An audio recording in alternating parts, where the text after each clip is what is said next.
네, 저희가 천국 시민으로서 그리스도인의 삶을 어떻게 살아갈지에 대해서 함께 계속 나누고 있습니다. 지난 시간에는 하나님만을 바라보면서 살아가는 삶에 대해서 함께 나누었습니다. 하나님을 바라보면서 살아가는 삶이 바로 그리스도인의 삶이다 하는 내용을 우리가 함께 나누었는데요. 간단하게 좀 정리를 해보면 원래 인간은 하나님을 바라보면서 하나님과 교제하면서 살도록 창조됐습니다. 그러나 죄로 인해서 하나님과의 관계가 깨지게 되고 더 이상 하나님을 바라보지 못하도록, 그리고 세상을 바라보며 살도록, 세상에 매여 살도록 그렇게 되어 버렸습니다. 구원이라는 것은 바로 이 상태에서 회복되는 것을 의미한다라는 말씀을 드렸습니다.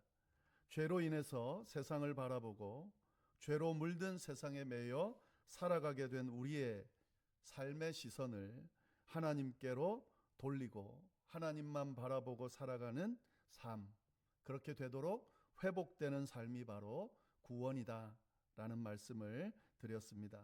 그래서 구원받은 그리스도인의 삶이라는 것은 하나님께로 시선을 돌리는 것이고 하나님을 바라보며 살아가는 삶이다 라고 할 수 있겠습니다. 이 하나님을 바라보면서 살아간다는 것은 참으로 중요합니다. 두 가지 면에서 아주 중요한데요. 첫 번째는 무엇을 바라보며 살아가느냐가 삶의 방향을 결정하는 거라면, 하나님을 바라보며 살아간다는 것은 결국 올바른 방향을 정하고 살아가는 것이라 볼 수 있기 때문에 그렇습니다. 하나님을 바라보고 살아간다는 것은 구원의 길을 간다는 것이고요, 생명의 길을 간다는 것이고요, 영생의 길을 간다는 것이기 때문에 바른 방향을 잡고 가는 게 되는 거죠.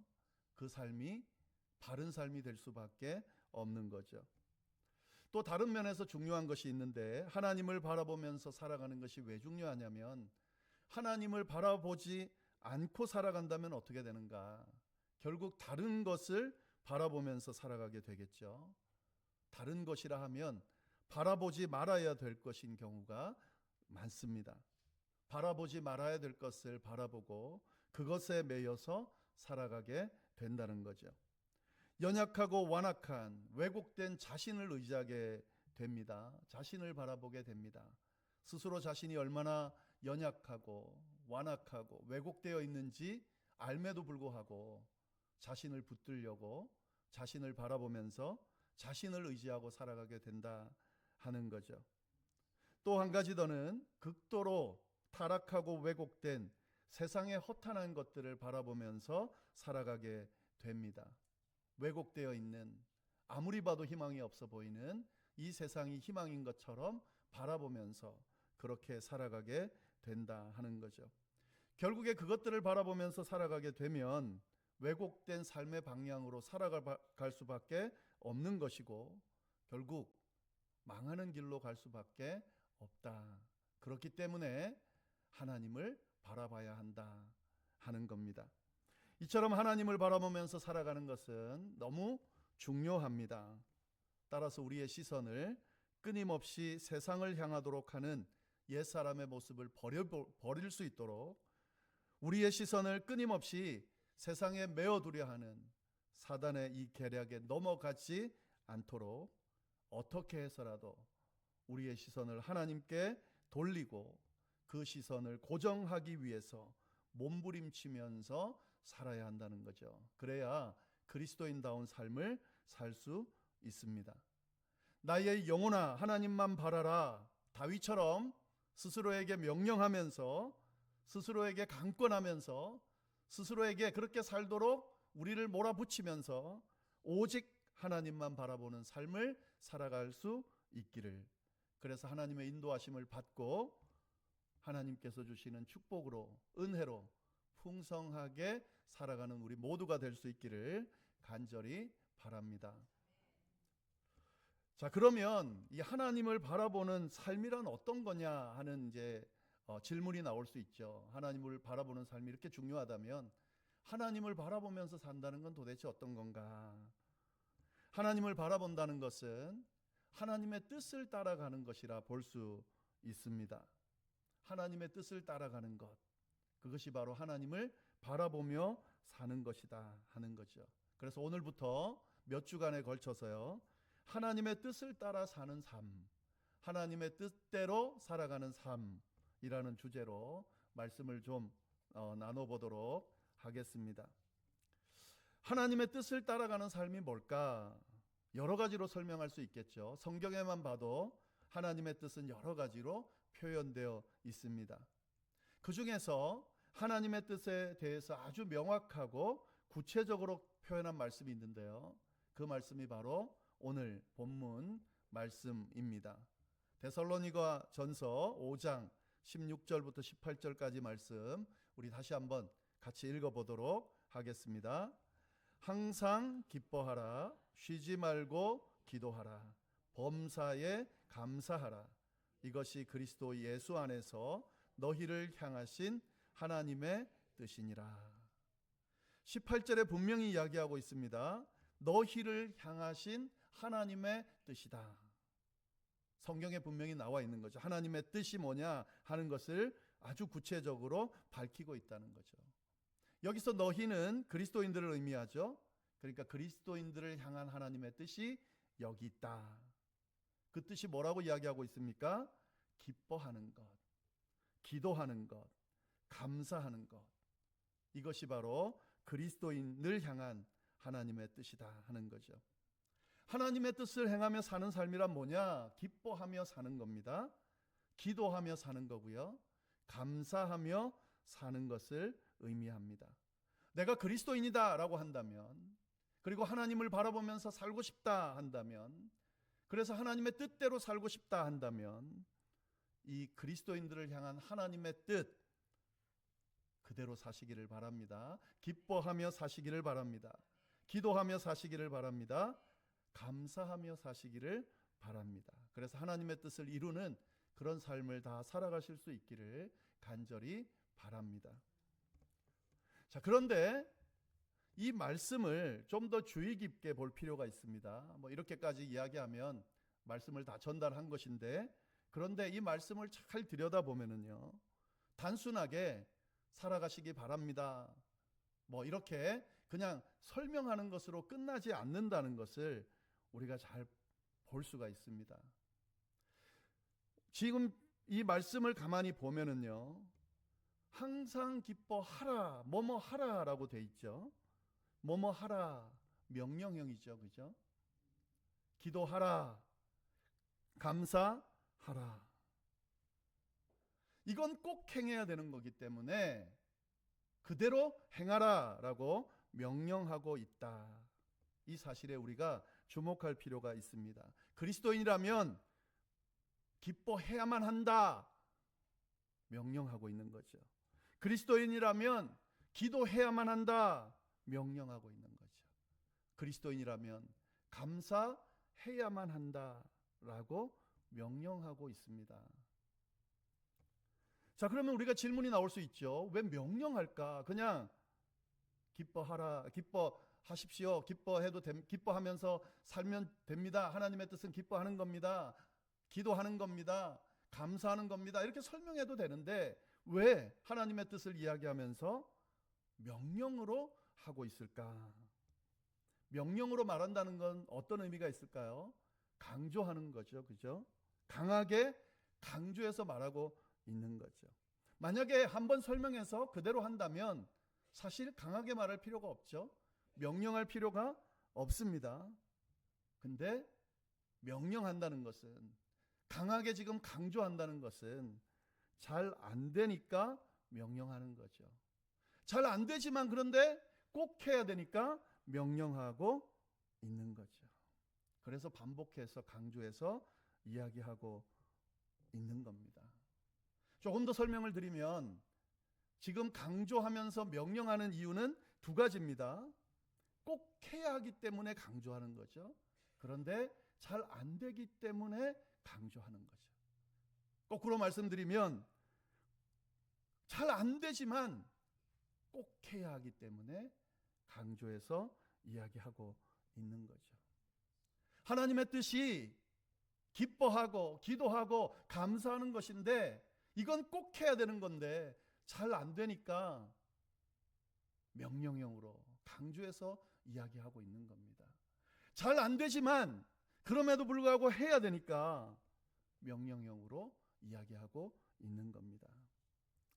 무슨 말이냐면 이 본문이 이야기하는 배경을 보면 알 수가 있습니다. 지금 이 데살로니가 전서는 사도 바울이 데살로니가 교회에다가 편지를 쓰는 책이에요. 그 안에 있는 구절입니다. 그런데 그 당시 데살로니가 교회 상황이 어땠냐?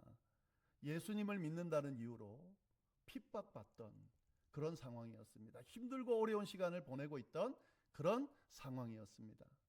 그래서 심지어는 배교하는 사람들이 많고요. 예수님 믿다가 떠나는 사람들이 많은 그런 상황이었습니다. 그런 사람들에게 하나님의 뜻을 지금 전달하고 있는데 기뻐하라는 말씀을, 기도하라는 말씀을, 감사하라는 말씀을 지금 전달해야 되는 상황이라는 거죠. 한번 생각해 보면 좋겠는데요.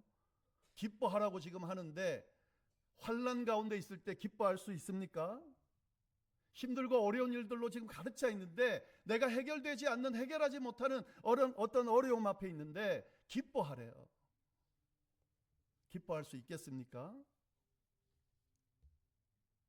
극단적으로 이야기하면 정신 나간 사람이 아닌 이상 힘들고 어려운 때 어떻게 기뻐할 수 있겠습니까?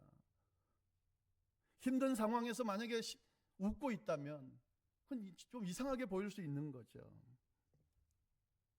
힘든 상황에 처해 있을 때 기뻐하기 쉽지 않습니다. 정말 힘든 상황, 감당하기 쉽지 않은 상황에서 기뻐할 수 없습니다. 그런데 기뻐해야 하는 것이 하나님 뜻이니까 명령하고 있는 거죠. 기뻐할 수 없는 상황이어서 기뻐하기 힘들지만 기뻐하는 것이 하나님의 뜻이니까 기뻐하라고 명령하고 있는 겁니다. 기도하라고 하는데 환난 가운데 있을 때에 기도하는 거 쉽지 않죠. 힘들고 어려운 일들을 겪게 되면요, 기도하는 것을 까먹게 돼요. 기도 자체가 생각이 안 날 때가 있습니다. 너무 정신이 없으면, 너무 힘들면. 그런데 기도하라고 이야기해야 되는 거죠. 또 너무 힘들면 기도해야 하는 걸 알면서도 기도가 안 될 때가 있습니다. 기도해야 하는데, 해야 사는데 하더라도 기도가 안 나올 때가 있고 안 될 때가 있습니다. 그만큼 기도하는 것이 힘들어요, 힘들 때는. 그래서 명령하고 있는 거죠. 그래도 기도해야 되기 때문에, 그게 하나님의 뜻이기 때문에 명령해야 된다는 거죠. 명령하고 있다는 거죠. 기도하지 않으면 안 되기 때문에, 아무리 힘들어도 기도할 수 없어도 기도해야만 되기 때문에 명령하고 있다 하는 겁니다. 이것이 바로 하나님의 뜻이라는 거죠. 이런 의미로 지금 이야기하고 있는 겁니다. 감사도 마찬가지입니다. 감사하라는데 힘들고 어려운 상황에서 감사가 나올 수 있겠습니까? 감사거리가 없는데 어떻게 감사할 수 있겠습니까? 감사라는 말 자체가 감사할 것이 있을 때 표현하는 거예요. 그럴 때 감사한다는 표현이 나오는 거예요. 감사할 것이 없으면 감사할 수 없습니다. 그런데도 감사하는 것이 하나님의 뜻이라는 거죠. 하나님의 뜻이기 때문에 감사하라고 명령하고 있는 거죠. 이 말씀을 잘 보면 이 다음에 더 구체적으로 나눠서 말씀을 드릴 거지만, 감사할 제목이 없는데 감사하라고 명령하는 이유는 감사할 거리를 찾아내라 하는 의미가 있을 거예요. 왜냐하면 결론적으로 한번 생각해 보자고요. 내가 지금 처해 있는 이 힘든 상황이 너무너무 기가 막히고 감사할 제목이 전혀 없어요. 그래서 감사가 안 나와요. 만약에 그렇게 그 상황을 결론 짓고 내 인생을 그렇게 결론 지으면 내 인생은 어떻게 되는 겁니까? 감사할 제목이 없는, 정말 불행한, 다 끝나버린 그런 상황이 되겠죠. 그럼 끝인 거예요. 그렇게 끝나면 안 되는 인생이기 때문에 감사하라고 이야기하고 있는 거죠. 감사할 거리를 찾아내라고, 찾아내야 살 수 있다고 이야기하고 있는 거죠.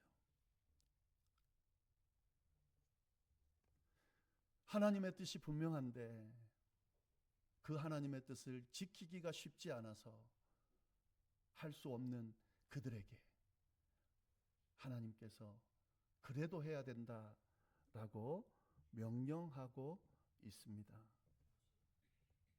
살아가면서, 신앙생활하면서 쉽지 않은 어려움들, 감당하기 힘든 어려움들 앞에 서게 될 때가 있겠죠.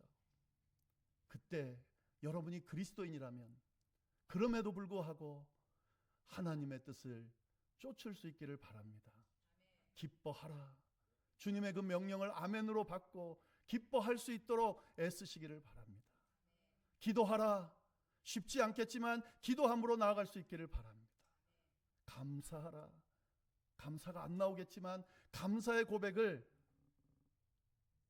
내뱉을 수 있기를 바랍니다.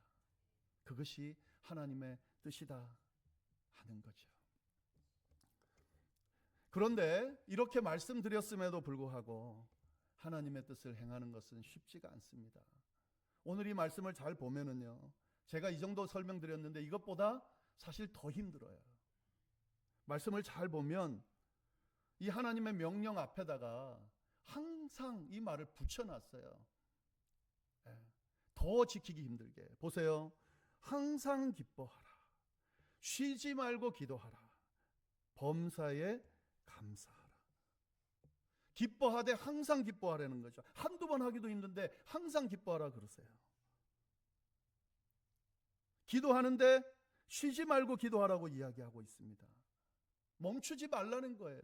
기도가 지금 한 번 하기도 쉽지 않은데 멈추지 말고 기도하라고 이야기하고 있습니다. 범사에 감사하라는 거죠. 모든 일에 감사하라는 거죠. 감사할 제목이 없는데도 감사하라는 거죠. 이게 하나님의 뜻이고 이걸 명령하고 있어요. 지키기 쉽겠습니까? 지키기가 어렵겠죠. 하나님의 뜻을 지킨다는 것은 이렇듯 쉽지가 않습니다. 그럼에도 불구하고 이것은 하나님의 뜻입니다. 그리스도인이라면 꼭 지켜야만 하는 하나님의 뜻입니다. 어떤 상황에서도 하나님의 뜻을 따라 항상 기뻐하고 쉬지 말고 기도하고 범사에 감사하는 그런 삶이 될 수 있기를 간절히 바랍니다. 근데 여기까지 이야기해도 또 의문이 남죠. 안 되는 걸 어떻게 하죠? 성경이 말하는 것은 되지도 않는 것을 계속해서 저처럼 지금 반복하면서 하라고 강요하는 게 아니에요. 이렇게 말씀하시는 이유가 분명히 있겠죠. 그죠? 말도 되지 않는 힘든 상황에서 항상 기뻐하고 쉬지 말고 기도하고 범사에 감사하는 하나님의 뜻이지만 지킬 수 없는, 할 수 없는 이런 일을 하라고 하실 때는 분명히 이유가 있을 거예요. 그 이유가 뭘까요? 18절 말씀에 그 답이 있습니다. 18절 말씀 우리 같이 한번 읽어보겠습니다. 이것이부터 우리 같이 읽겠습니다. 이것이 그리스도 예수 안에서 너희를 향하신 하나님의 뜻이니라. 너희를 향한, 그리스도인을 향한 하나님의 뜻인데 그 뜻이 누구 안에서? 그리스도 예수 안에서. 그리스도 예수 안에서 우리를 향하신 하나님의 뜻이라는 거죠. 항상 기뻐하는 것 우리는 할 수 없지만 그리스도 예수 안에서는 가능하다는 거죠. 쉬지 말고 기도하는 것 그리스도 예수 안에서는 가능하다는 거예요. 범사에 감사하는 것 그리스도 예수 안에서는 가능하다는 거예요. 그래서 이 명령을 하고 있는 겁니다. 우리를 구원하신 예수 그리스도 그 능력 안에서 항상 기뻐할 수 있고 쉬지 않고 기도할 수 있고 범사에 감사할 수 있기 때문에 너희가 그리스도인이라면, 예수님을 믿는 사람이라면 그 그리스도 안에서 항상 기뻐하고 쉬지 말고 기도하고 범사에 감사하라 이렇게 명령하고 계신 거죠. 그리스도 예수 안에 있으면 아무리 노력해도 할 수 없는 하나님의 뜻입니다. 그러나 그리스도 예수 안에 있으면 가능한 하나님의 뜻입니다.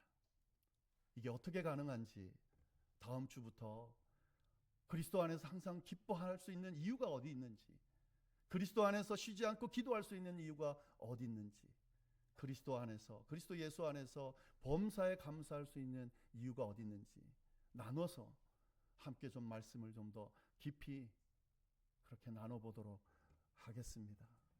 하나님의 뜻을 따르는 삶이 그리스도인의 삶입니다. 하나님께서 말씀하신 이 약속의 말씀, 항상 기뻐하고 쉬지 말고 기도하고 범사에 감사하라는 이 주님의 명령을 그대로 따르게 되면 분명히 주님께서 주시는 엄청나고 큰 축복으로 채워지게 될 겁니다. 이걸 하기 위해서 그리스도 예수 안에 머무는 것이 중요하다는 사실을, 그리스도 예수를 바라보는 것이 중요하다는 것을 기억하면서 계속 말씀을 좀 더 깊이 나눠가도록 하겠습니다. 기도하겠습니다. 하나님 아버지, 참으로 감사합니다. 주님만을 바라보는 삶이 우리 그리스도인의 삶인 것을 다시 한번 기억하게 해주시니 감사하고, 주님을 바라보기 위하여 하나님의 뜻대로 사는 삶에 대하여 이렇게 들려주시니 참으로 감사합니다. 하나님의 뜻대로 사는 삶, 그 삶을 살아가는 저희가 될 수 있도록, 그래서 주님께서 주시는 은혜와 축복을 받아 누리는 저희가 될 수 있도록 주여 인도하여 주옵소서. 지키기 힘든, 지킬 수 없는 하나님의 뜻, 항상 기뻐하고 쉬지 말고 기도하고 범사에 감사하라는 주님의 그 명령을 그리스도 안에서 지킬 수 있다 말씀해 주시면서 그 주님의 뜻을 이행하도록 이끌어 주심에 감사합니다. 주 예수 그리스도 안에서 일어나는 놀라운 역사들을 우리가 깊이 헤아리며 주님으로 인해 누리는 그 복된 삶이 우리에게 펼쳐질 수 있도록 주여 역사하여 주옵소서. 오늘 이 자리에 혹시라도 감당하기 쉽지 않은 상황과 어려움 앞에서 어찌할 바를 몰라하는 그런 하나님의 백성이 있다면 그리스도 예수 안에서 다시금 기뻐하는, 기도하는, 감사하는 그런 놀라운 역사가 일어날 수 있게 인도하여 주옵소서. 그렇게 해주시리라 믿고 우리를 구원하신 예수님의 이름으로 기도드립니다. 아멘.